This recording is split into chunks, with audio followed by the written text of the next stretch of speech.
నమస్కారం వార్తల్లోకి స్వాగతం. ముందుగా ముఖ్యాంశాలు. అమరజీవి పొట్టి శ్రీరాములు ఆంధ్ర రాష్ట్ర సాధన కొరకు చేసిన త్యాగం మరువలేనిది పేర్కొన్న తిరుపతి జిల్లా కలెక్టర్ వెంకటేశ్వర్. ధర్మాన్ని పవిత్రతను మేమే కాపాడుతామంటూ పీఠాధిపతుల కంటే ఎక్కువగా మాట్లాడే కూటమి పాలనలో కాశీనాథ క్షేత్రం నేల కొరిగింది. సనాతన ధర్మ పరిరక్షణ చేసే పవన్ కళ్యాణ్ దీనిపై స్పందించరా ప్రశ్నించిన టీటీడీ మాజీ చైర్మన్ భూమన కరుణాకర్ రెడ్డి. వార్తల్లోని వివరాలు. అమరజీవి పొట్టి శ్రీరాములు ఆంధ్ర రాష్ట్ర సాధన కొరకు చేసిన త్యాగం మరువలేనిదని తిరుపతి జిల్లా కలెక్టర్ డాక్టర్ వెంకటేశ్వర్ పేర్కొన్నారు. ఆదివారం ఉదయం స్థానిక కలెక్టరేట్లోని మీటింగ్ హాల్ నందు వెనుకబడిన తరగతుల సంక్షేమ శాఖ ఆధ్వర్యంలో అమరజీవి శ్రీ పొట్టి శ్రీరాముల జయంతి సందర్భంగా పొట్టి శ్రీరాములు చిత్రపటానికి జిల్లా కలెక్టర్ పూలమాలలు వేసి ఘనంగా నివాళులర్పించారు. ఈ సందర్భంగా జిల్లా కలెక్టర్ మాట్లాడుతూ అమరజీవి పొట్టి శ్రీరాములు ఒక గొప్ప త్యాగమూర్తి అని, భాషా ప్రయుక్త రాష్ట్రాల ఆద్యుడని కొనియాడారు. ఆయన 1901 మార్చి 16న జన్మించి 1952 డిసెంబర్ 15న అమరులయ్యారని తెలిపారు. ఆంధ్ర రాష్ట్ర సాధన కొరకు 58 రోజులు ఆమరణ నిరాహార దీక్ష చేసి ప్రాణాలు అర్పించిన అమరజీవైన మహాపురుషుడని అన్నారు. 1956 నవంబర్ 1న ఆంధ్రప్రదేశ్ రాష్ట్రం ఏర్పడిందన్నారు. మహాత్మా గాంధీ బోధించిన సత్యము, అహింస, హరిజనోద్ధరణ అనే ఆశయాల కొరకు జీవితాంతం కృషి చేసిన మహనీయుడని అన్నారు. ఇటువంటి మహనీయుని జయంతి సందర్భంగా ఆయన ఆదర్శాలను మనం అందరం అనుసరించాలని తెలిపారు. ఈ కార్యక్రమంలో ఇన్ఛార్జ్ జిల్లా రెవెన్యూ అధికారి దేవేందర్ రెడ్డి, జిల్లా బీసీ సంక్షేమ మరియు సాధికార అధికారిని జోట్సా, బీసీ సంక్షేమ శాఖ అధికారులు, సిబ్బంది తదితరులు పాల్గొన్నారు.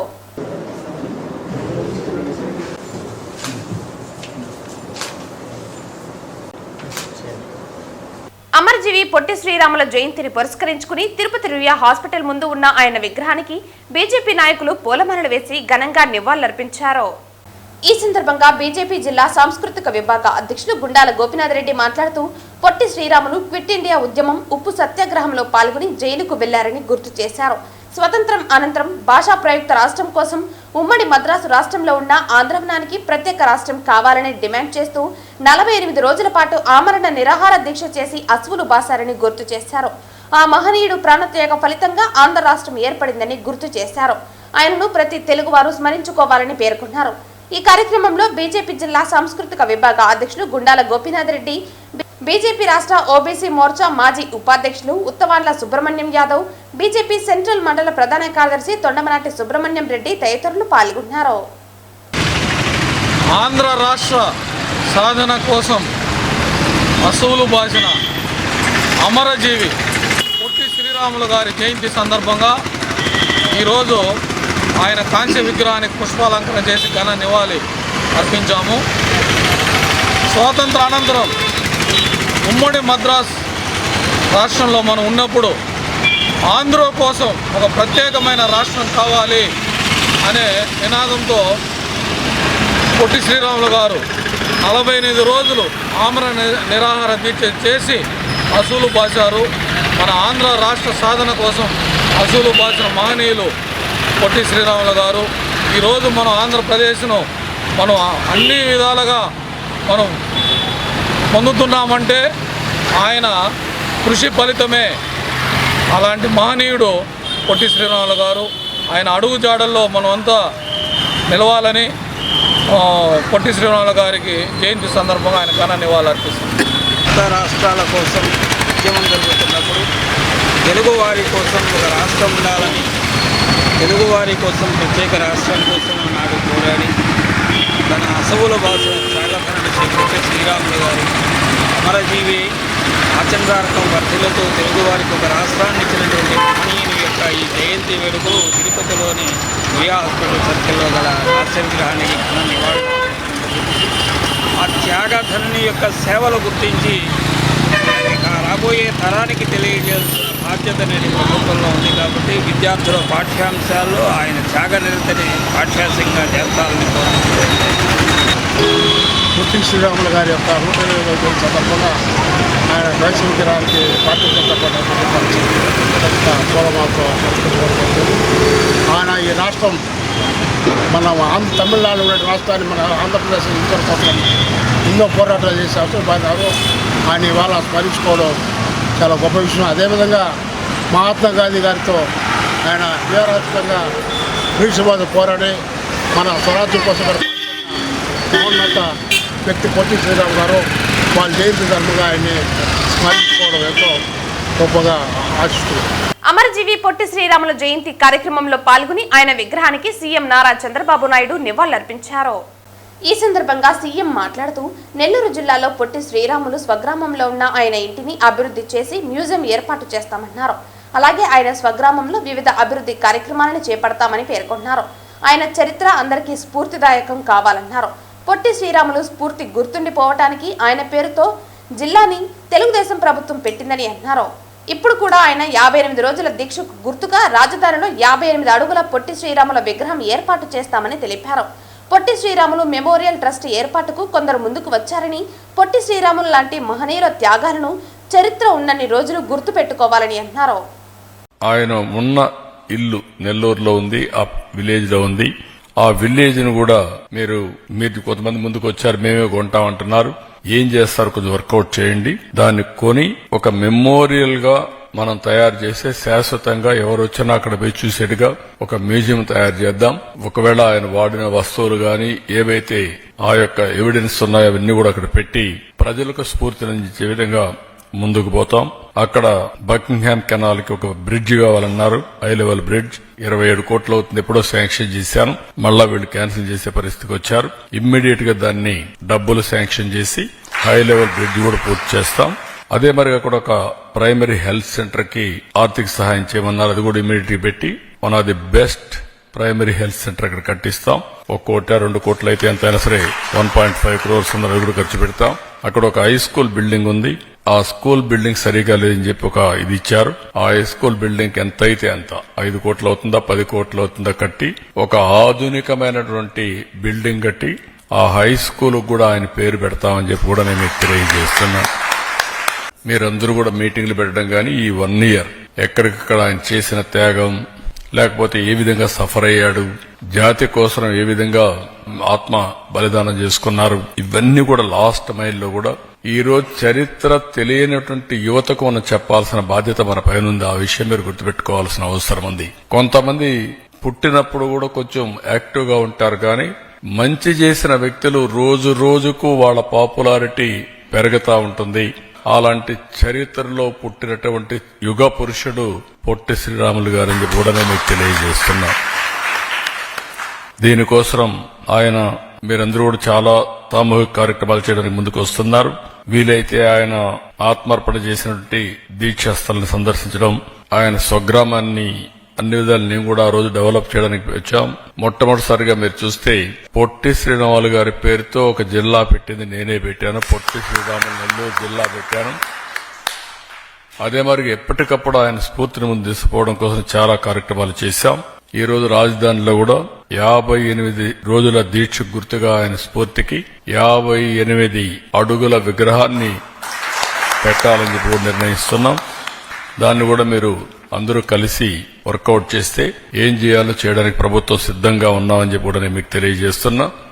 పొట్టి శ్రీరాములు మెమోరియల్ ట్రస్ట్ ఏర్పాటు చేస్తే బాగుంటుందన్నారు, చాలా సంతోషం.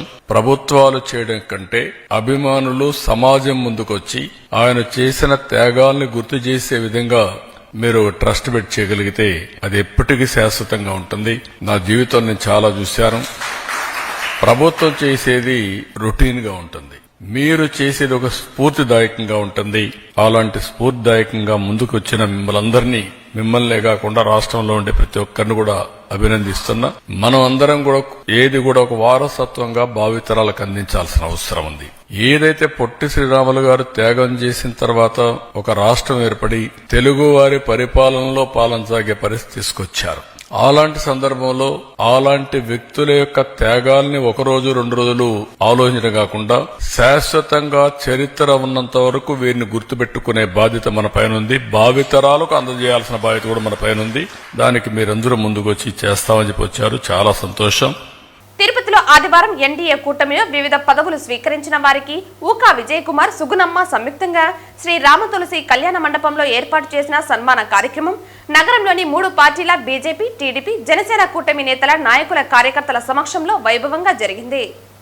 ఈ సందర్భంగా నవీన్ కుమార్ రెడ్డి మాట్లాడుతూ తిరుపతి స్థానికునిగా చిన్నతనంలో ఇక్కడే విద్యను అభ్యసించి విదేశాలలో పనిచేసి తెలుగుదేశం పార్టీపై ఉన్న మమకారంతో క్రమశిక్షణ కలిగినటువంటి కార్యకర్తగా పార్టీ బలోపేతానికి తమ వంతు సేవ చేయాలన్న లక్ష్యంతో హైకమాండ్ ఇచ్చిన టాస్కులను విజయవంతంగా పూర్తి చేస్తూ రాష్ట్ర ఆర్థిక స్థితిగతులపై తనకున్న అపార అనుభవంతో అధ్యయనం చేసి గత వైకాపా పాలనలో టీవీ చర్చల ద్వారా రాష్ట్ర ప్రజలను చైతన్యపరచడం అభినందనీయమన్నారు. నరేంద్ర మోదీ, చంద్రబాబు నాయుడు, పవన్ కళ్యాణ్ గార్ల సమిష్టి నాయకత్వంలో ఆంధ్రప్రదేశ్ అన్ని రంగాలలో అగ్రగామిగా నిలుస్తుందని, పార్టీ పదవులు స్వీకరించిన ప్రతి ఒక్కరూ బాధ్యతగా పనిచేస్తూ ప్రజల మన్ననలు పొందాలని, తద్వారా కూటమి ప్రభుత్వాన్ని మరింత బలోపేతం చేయాలని పేర్కొన్నారు. తిరుపతి వాసిగా విజయ్ కుమార్ని మన భూకా విజయ్ కుమార్కి అత్యంత సన్నిహితులు. ఎందుకంటే ఇక్కడ మనం సన్మానం చేయాలి అన్నప్పుడు మొన్న ఇద్దరు కూడా 2 గంటల పాటు చర్చించుకోవడం జరిగింది. తిరుపతిలో పార్టీ ఏ విధంగా ఉంది, ఎలాంటి పరిస్థితులు ఉన్నాయని. ఎందుకంటే ప్రతి విషయాన్ని కూడా హైకమాండ్ దృష్టికి తీసుకెళ్లి పార్టీని బలోపేతం చేయాలని, వ్యక్తిగతంగా కాకుండా పార్టీలో జరిగే వాస్తవాలను తెలియజేసేందుకు కీలక పాత్ర వహిస్తున్నాడు. ఈరోజు బయోడైవర్సిటీ పేరుతో ఈరోజు అత్యధిక కీలకమైనటువంటి అంశం అది. నిన్న రావడం గత 4 రోజులుగా కలెక్టర్ గారితో సమావేశమయ్యారు, టీటీడీ ఈఓ గారితో సమావేశమయ్యారు. అదేవిధంగా ఫారెస్ట్ అధికారులతో వాళ్ళతో కలిసి మన ప్రాంతంలో బయోడైవర్సిటీ ఏ విధంగా అభివృద్ధి చేయాలన్న దాని మీద స్థల సేకరణకి చాలా కీలక పాత్ర పోషిస్తున్నందుకు తిరుపతి వాసిగా హృదయపూర్వకంగా విజయ్కి అభినందనలు తెలియజేసుకుంటున్నా.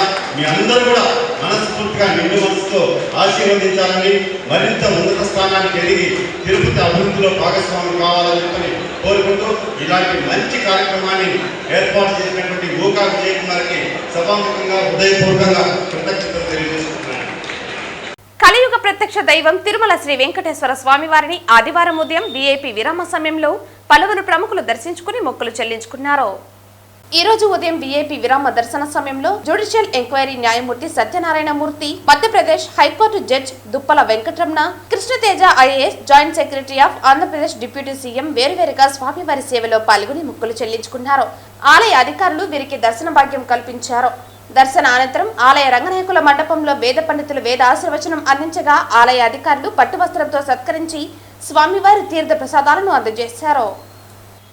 ధర్మాన్ని, పవిత్రతను మేమే కాపాడతామంటూ పీఠాధిపతుల కంటే ఎక్కువగా మాట్లాడే కూటమి పాలనలో కాశీనాయన క్షేత్రం నేల కొరిగిందని, దీనిపై పెద్ద ఎత్తున నిరసన రావడంతో మంత్రి నారా లోకేష్ క్షమాపణలు చెప్పి పునర్నిర్మిస్తామని ప్రకటించారని, సనాతన ధర్మ పరిరక్షణ చేసే పవనానంద దీనిపై స్పందించరా అని, కాశీనాయన క్షేత్రం టైగర్ జోన్లో ఉంది అని అంటున్నారని, మరి శ్రీశైలం కూడా టైగర్ జోన్లోనే ఉంది కదా, దాన్నేం చేస్తారని టీటీడీ మాజీ చైర్మన్ భూమన కరుణాకర్ రెడ్డి ప్రశ్నించారు.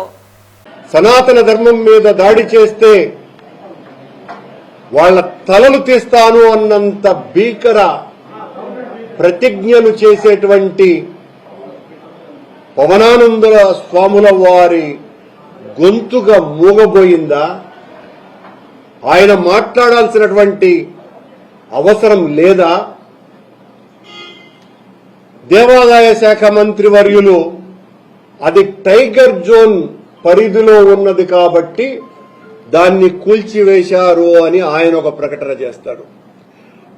మరింత ప్రమాదకరమైనటువంటి మాట, టైగర్ జోన్ పరిధిలో ఉన్నటువంటి కాశీనాయన క్షేత్రాన్ని కూల్చినాము అంటే టైగర్ జోన్ పరిధిలోనే ఉన్నటువంటి శ్రీశైలంని కూడా భవిష్యత్తులో కూల్చివేస్తాము అన్నటువంటి ధ్వని అందులో కనపడుతున్నది. శ్రీశైలం కూడా టైగర్ జోన్ పరిధిలోనే ఉన్నది. అంటే పులులు సంచరించేటువంటి ప్రాంతాలలో ఉన్న దేవాలయాలన్నింటినీ కూడా నేలమట్టం చెయ్యాలా అన్నటువంటిదే ఈ కూటమి ప్రభుత్వం యొక్క ఆలోచన. మీ ధర్మమా? ఎంత దారుణమైనటువంటి మాట మాట్లాడినారు దేవాదాయ శాఖ మార్చుడు. ఈ కూటమి ప్రభుత్వంలో ఆలయాలకు దిక్కు లేకుండా పోతోంది. ఆలయ పవిత్రతను గురించి మాటలు చెబుతారే కాని చేతలలో ఎక్కడా కూడా వాటి పరిరక్షణకు కించిత్తు చర్యలు కూడా వీళ్లు తీసుకున్నటువంటి సందర్భం లేదు. వైఎస్ఆర్ కాంగ్రెస్ పార్టీ మీద అభాండాలు, అపవాదులు వేసేసి పబ్బం గడుపుకోవాలని చూసుకోవటమే తప్ప వెంకటేశ్వర స్వామి ఆలయాన్నంతా కూడా అపవిత్రం చేశారు జగన్ గారి ప్రభుత్వంలో. అని మా మీద లడ్డూలో వెంకటేశ్వర స్వామికి నైవేద్యం ఇచ్చేటువంటి లడ్డూలో ఆవు కొవ్వును పంది కొవ్వును కలిపినారు అని సాక్షాత్తు ముఖ్యమంత్రి అత్యంత ధైర్యంగా ప్రకటన ఇచ్చేంత స్థాయికి కూటమి ప్రభుత్వం దిగజారింది. ఇంకా మెట్లు లేనేలేవు మేము మళ్లీ జారటానికి అని. దాని మీద సాక్షాత్తు సుప్రీంకోర్టు అత్యున్నత న్యాయస్థానమే ఆగ్రహాన్ని కూడా వ్యక్తం చేసింది. ఒక బాధ్యతాయుతమైనటువంటి పదవిలో ఉన్నటువంటి మనిషి ఈ రకంగా మాట్లాడవచ్చునా అని కూడా అభ్యంతరాన్ని వ్యక్తం చేసింది. కానీ ఆయన గారేమో ఆ బాణాన్ని జనం గుండెల్లోకి వదిలి వైఎస్ఆర్ కాంగ్రెస్ పార్టీ మీద ఈ నింద బలంగా నాటుకోవాలని గుదిగుచ్చటం జరిగింది. ఆ తర్వాత మేము పెద్ద ఎత్తున దాని మీద మాట్లాడిన తరువాతనే వెనక్కి తగ్గటం జరిగింది ప్రభుత్వం. ఈయన గారి ప్రభుత్వంలో వీళ్ల ప్రభుత్వంలో మొన్న వైకుంఠ ఏకాదశి రోజున దాదాపు 6 మంది వీళ్ల బాధ్యత రాహిత్యానికి పరాకాష్ఠగా తిరుపతిలోనే చనిపోతే 45 మందికి పైగా క్షతగాత్రులైతే ఎంత దారుణమైనటువంటి స్థితిలోకి వీళ్ల పాలన నెట్టబడింది అన్నటువంటి విషయం అందరూ కూడా చూడడం జరిగింది. పుత్తూరు మున్సిపాలిటీలోని కూరగాయల మార్కెట్ ను సందర్శించి పరిశీలించి వారి సమస్యలను నగిరి ఎమ్మెల్యే గాలి భానుప్రకాష్ అడిగి తెలుసుకున్నారు. పుత్తూరు మున్సిపాలిటీలోని కూరగాయల మార్కెట్ నందు సందర్శించి పరిశీలించి వారి సమస్యలను నగిరి ఎమ్మెల్యే గాలి భానుప్రకాష్ అడిగి తెలుసుకున్నారు. ఈ సందర్భంగా ఆయన మూసివేసిన దానిని పునఃప్రారంభించడానికి రైల్వే అధికారులతో చర్చిస్తామని హామీ ఇచ్చారు. పదర పదర పదర ఇహలమును భుజము కెత్తి పదర కినేలను జతకు హత్తుకొని మొలకలెత్తమని పిలుపునిచ్చి పదర. వార్తలు ముగించే ముందు ముఖ్యాంశాలు మరోసారి. అమరజీవి పొట్టి శ్రీరాములు ఆంధ్ర రాష్ట్ర సాధన కొరకు చేసిన త్యాగం మరువలేనిది పేర్కొన్న తిరుపతి జిల్లా కలెక్టర్ వెంకటేశ్వర్. ధర్మాన్ని పవిత్రతను మేమే కాపాడుతామంటూ పీఠాధిపతుల కంటే ఎక్కువగా మాట్లాడే కూటమి పాలనలో కాశీనాథ క్షేత్రం నేల కొరిగింది. సనాతన ధర్మ పరిరక్షణ చేసే పవన్ కళ్యాణ్ దీనిపై స్పందించరా ప్రశ్నించిన టీటీడీ మాజీ చైర్మన్ భూమన కరుణాకర్ రెడ్డి. ఈ వార్తలు ఇంతటితో సమాప్తం. తిరిగి వార్తల్లో మళ్ళీ కలుద్దాం. అంతవరకు సెలవు. నమస్కారం.